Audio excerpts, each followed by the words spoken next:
नमस्कार, मैं आस्था पांडे और आप देख रहे हैं सी न्यूज़ भारत और करेंगे खास खबर की ओर। उत्तर प्रदेश सरकार के पर्यटन एवं संस्कृति मंत्री और नवनियुक्त प्रभारी मंत्री जयवीर सिंह शुक्रवार देर रात पहली बार झांसी पहुंचे। सर्किट हाउस में उनका भाजपा नेताओं और प्रशासनिक अधिकारियों ने स्वागत किया। इस दौरान उन्होंने कहा, वीरांगना रानी लक्ष्मीबाई की धरती झांसी का पर्यटन विकास उनकी प्राथमिकताओं में शामिल है। वहीं अयोध्या के राम मंदिर ट्रस्ट में कथित दान चोरी के मामले पर उन्होंने कहा, जांच के लिए समिति गठित हो चुकी है और रिपोर्ट आने के बाद स्थिति स्पष्ट हो जाएगी। वहीं देर रात सर्किट हाउस पहुंचे मंत्री जयवीर सिंह के स्वागत के लिए जिलाधिकारी गौरांग राठी और एसएसपी BBGTS मूर्ति भी पहुंचे। भाजपा के सदर विधायक रवि शर्मा, बबीना विधायक राजीव सिंह परीक्षा, गरौठा विधायक जवाहरलाल राजपूत सहित कई जनप्रतिनिधि और पार्टी पदाधिकारी मौजूद रहे। मंत्री ने सर्किट हाउस में वरिष्ठ पदाधिकारी और अधिकारियों और भाजपा नेताओं के साथ बंद कमरे में बैठक की। इसके बाद मीडिया से बातचीत में उन्होंने कहा कि मंत्रिमंडल में हुए बदलाव के बाद उन्हें झांसी का प्रभारी मंत्री बनाया गया है। उन्होंने साथ में ये भी कहा कि अधिकारियों के साथ बैठक कर जिले में चल रहे विकास कार्यों की समीक्षा की। उन्होंने कहा कि जनप्रतिनिधियों और पार्टी कार्यकर्ताओं के साथ भी बैठक होगी, जिसमें संगठन की गतिविधियों पर चर्चा की जाएगी। इसकी विस्तृत रिपोर्ट मुख्यमंत्री को भेजी जाएगी। जयवीर सिंह ने कहा, झांसी वीरांगना रानी लक्ष्मीबाई की भूमि है, जिसका गौरव पूरी दुनिया में गाया जाता है। उन्होंने कवियत्री सुभद्रा कुमारी चौहान की प्रसिद्ध पंक्तियां दोहराते हुए कहा, झांसी का किला, रानी महल और अन्य ऐतिहासिक धरोहरें प्रदेश की महत्वपूर्ण पर्यटन संपदा है। डिफेंस कॉरिडोर और एक्सप्रेसवे जैसी परियोजनाएं क्षेत्र के विकास को नई गति देंगी और पर्यटन को भी बढ़ावा मिलेगा। यहाँ पर जो है लगता है आपको कमियां, वही तो मैंने बताया, अभी मिल जाएगा आपको प्रेस नोट। आज तमाम डायरेक्शन दिए।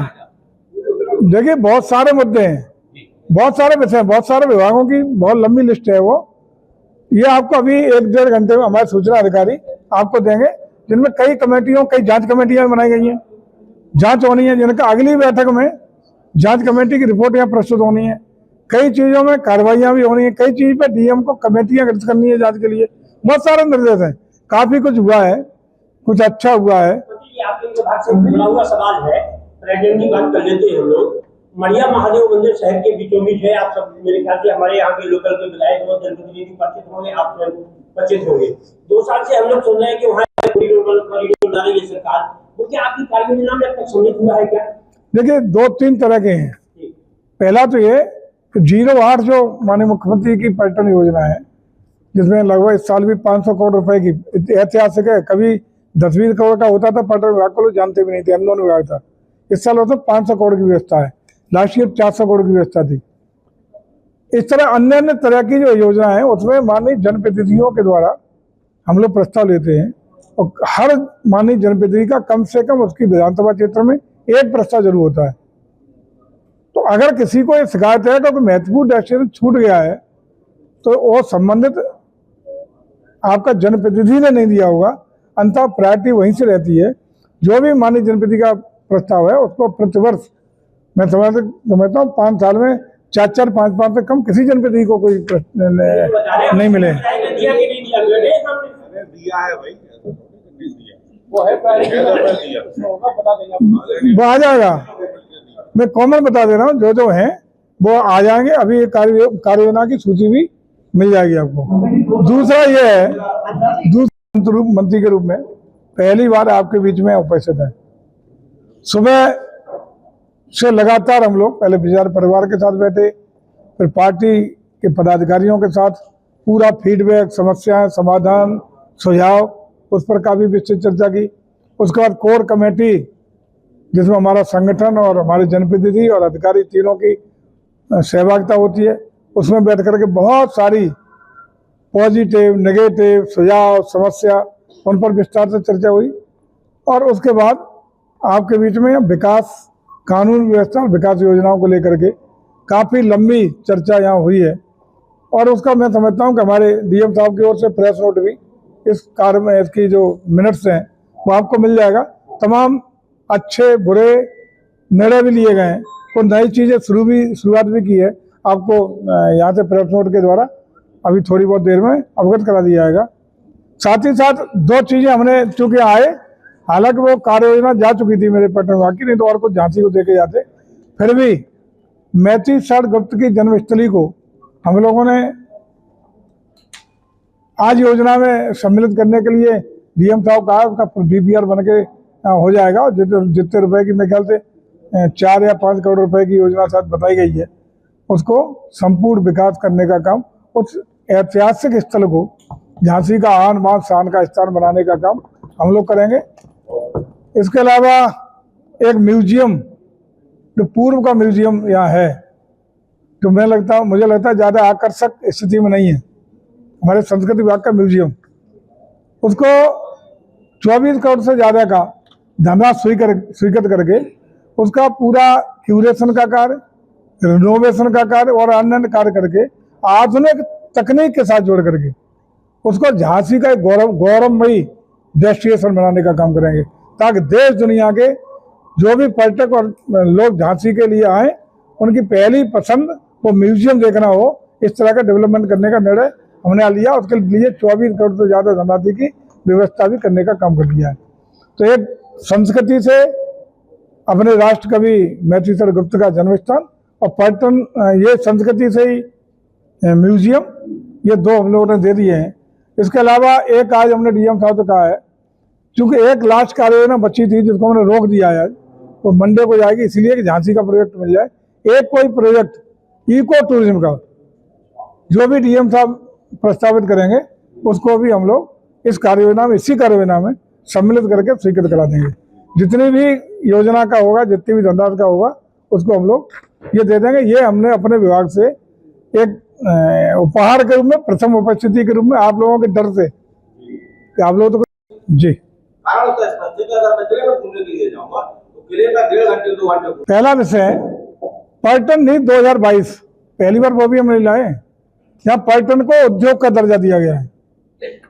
उसके तहत हम जो भी रूरल टूरिज्म से लेके 5 कमरे के होम स्टे से लेके 5 स्टार तक जो भी यहाँ निर्माण या निवेश करेगा उसको 25% इन्वेस्टर को सब्सिडी देने का काम कर रहे हैं। यदि वो एससी या महिला एंटरप्रेन्योर है तो हम 30% सब्सिडी अपने पर्यटन विभाग से देकर के प्रमोशन और अट्रैक्शन देने का काम कर रहे हैं। इस नीति में अब तक 17,000 से ज्यादा रजिस्ट्रेशन हुए और 36,000 करोड़ का निवेश प्रस्ताव और निवेश हमारे पर्यटन में मिला है, तो उत्तर प्रदेश के रेवेन्यू को बड़ी ग्रोथ देने का काम करेगा।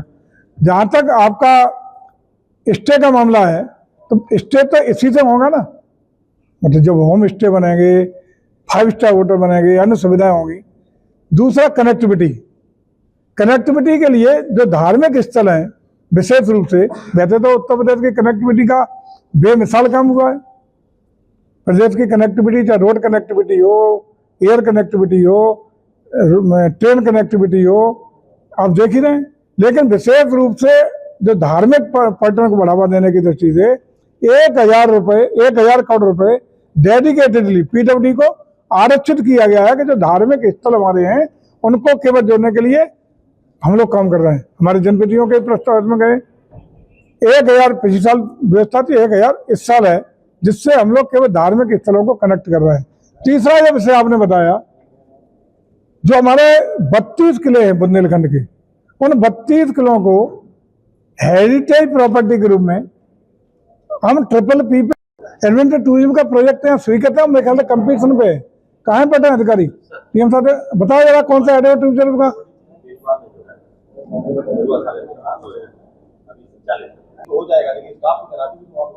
पूरी करेंगे, संचालित होगा। अगर वहाँ कोई आउटसोर्स से जरूरत हो कर लीजिएगा, पेमेंट विभाग कर देगा। कि डीएम साहब को मैंने बता दिया है कि अगर वहाँ, हालांकि स्थितियाँ ये हैं, मैं आपको बताऊं, अंदर की बात ही बता दूं, कोई बैठा नहीं छुपाने का। पर्यटन संस्कृति विभाग तो कुछ था नहीं, इससे वाला था क्या, ईमानदारी कुछ नहीं था, नाम मात्र का था।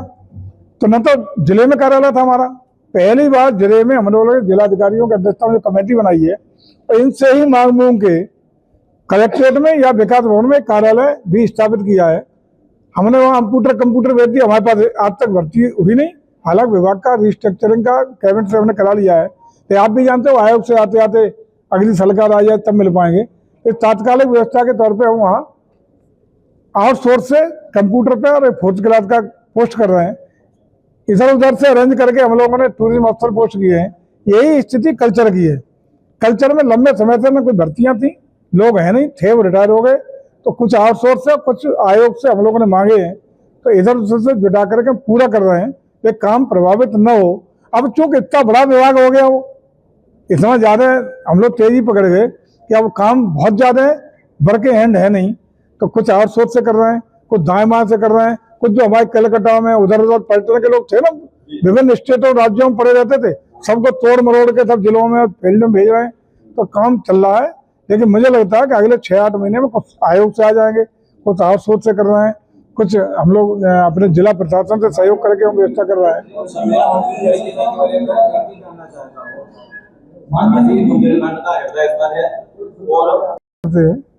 कि हम सब आए हैं, आज हमने यहाँ सब लोगों ने चर्चा भी की, हमारे सम्मानित जनप्रतिनिधि भी हैं। व्यवस्था ये रहेगी कि जो भी प्रदेश और भारत सरकार की योजना है वो गुणवत्ता के साथ और समयबद्धता के साथ नंबर 1 जमीन पर पहुंचे। गुणवत्ता में कोई समझौता नहीं और समय के अंतर्गत पूर्ण हो, ये हमारे अधिकारी और हमारे जनप्रतिनिधि दोनों लोग मिलकर के और यहाँ का प्रशासन शासन की अपेक्षाओं के अनुरूप ये करने का काम करेगा। नंबर 2,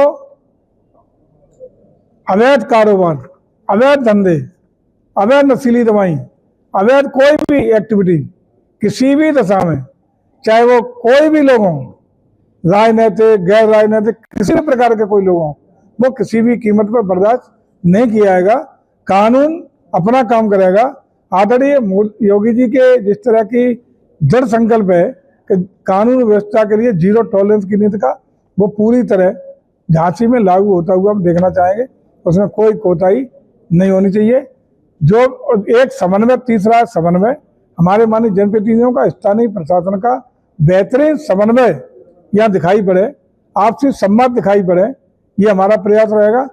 जनता की समस्याओं के लिए मैंने बार बार आग्रह किया है सभी लोगों से, जनप्रतिनिधि से लेके अपने प्रशासन से, कि कहीं जूझना न पड़े, गरीब से गरीब व्यक्ति को न्याय मिल सके, बार बार दरवाजा प्रशासन का न खटखटाना पड़े, ये व्यवस्थाएं देने के लिए कहा गया है। लेकिन मुझे लगता है कि हमारे जिलाधिकारी भी बिल्कुल यंग हैं, नए हैं, इन्होंने इसके लिए ऑलरेडी एक व्यवस्था जारी की है जिसमें तमाम समाधान जो लोगों के हैं उनको दौड़ना पड़ा।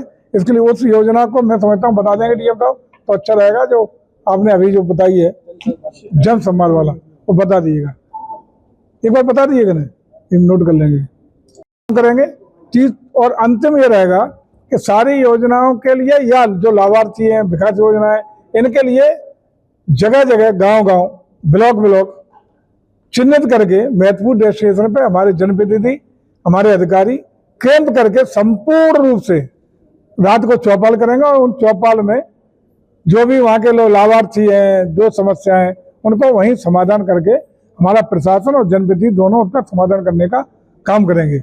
अभी एक बात आई थी कि ब्लड की कमी, मेडिकल कॉलेज ब्लड की कमी की बात आई थी, तो हमारे अधिकारी और जनप्रतिनिधियों ने यहाँ जॉइंट निर्णय लिया है कि सभी लोग ब्लड डोनेशन का एक अभियान चला करके शुरुआत करेंगे, ताकि आम लोगों को भी संदेश जाए कि रक्तदान महादान, जिससे कहीं भी किसी मरीज की खून की कमी से जान न जाए, ये हम लोग प्रयास करेंगे। इसके लिए हमारे माननीय जनप्रतिनिधिगण और अधिकारी लोग सहमत हैं, ये अभियान चलाने का काम होगा।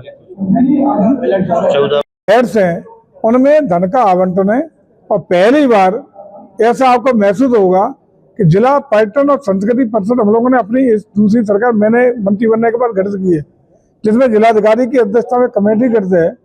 हमारे जिला पर्यटन अधिकारी उसमें सचिव हैं, जिले के सारे जनप्रतिनिधि मेंबर हैं, डेवलपमेंट के लोग मेंबर हैं। जिले की जितनी भी योजनाएं पर्यटन को डेवलपमेंट के लिए या कल्चर को डेवलपमेंट के लिए होंगी, वो यहीं से प्रस्तावित होंगी। आपको कोई कल्चरल एक्टिविटी और बढ़ाना है तो यहीं से प्रस्ताव जाएगा। और अच्छा आपको लगेगा कि प्रदेश की सभी यूनिवर्सिटी, सभी डिग्री कॉलेज, सभी इंटर कॉलेज, जो भी युवा क्लब बना करके जो युवा क्लब बनाना चाहता है, जो कल्चरल एक्टिविटी से जुड़ना चाहता है, युवा क्लब के गठन के लिए हम पैसे दे रहे हैं, और कल्चरल कार्यक्रम को कराना चाहता है तो सारी कल्चरल टीम हम दे रहे हैं। वहाँ की व्यवस्थाएं, उसका ऑडियंस 2 पीढ़ियां होंगी, जो विद्यार्थी है उनका अभिभावक, और हम लोग पूरी योजना दे रहे हैं।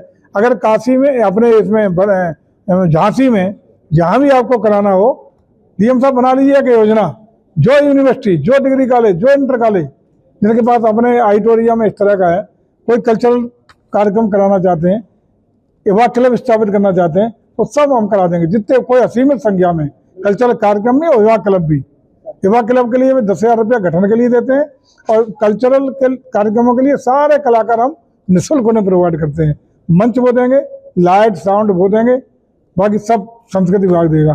तो इस तरह की एक्टिविटीज हम लोग लगातार दे रहे हैं, उसका मैक्सिमम लाभ झांसी को मिले, इसके लिए आप भी सहयोग करिए। कहीं आपको जरूरत हो, कोई कल्चरल कार्यक्रम कराना हो, तो हम आपको खुला ऑफर दे रहे हैं, कराइए, निःशुल्क कलाकार हम देंगे।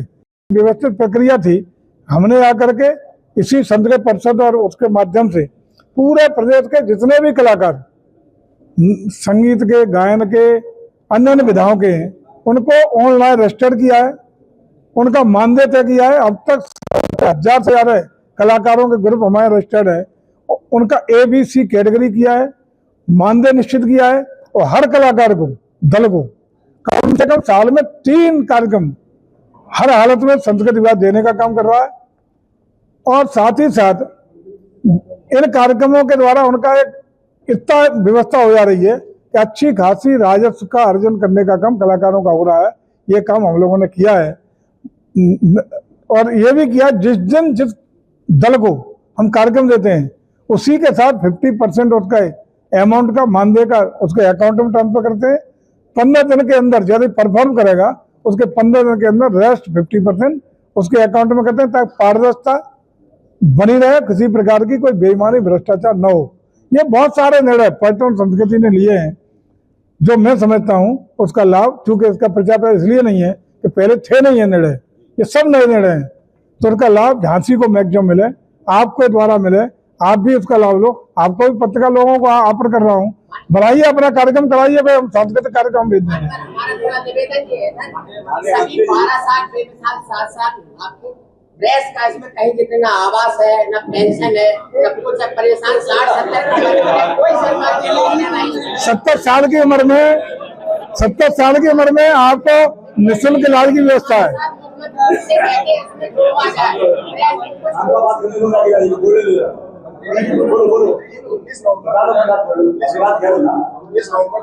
झांसी से सी न्यूज़ संवाददाता अंकित साहू की रिपोर्ट। फिलहाल के लिए इस खास खबर में बस इतना ही। बाकी देश और दुनिया की तमाम बड़ी अपडेट्स के लिए बने रहिए सी न्यूज़ भारत के साथ।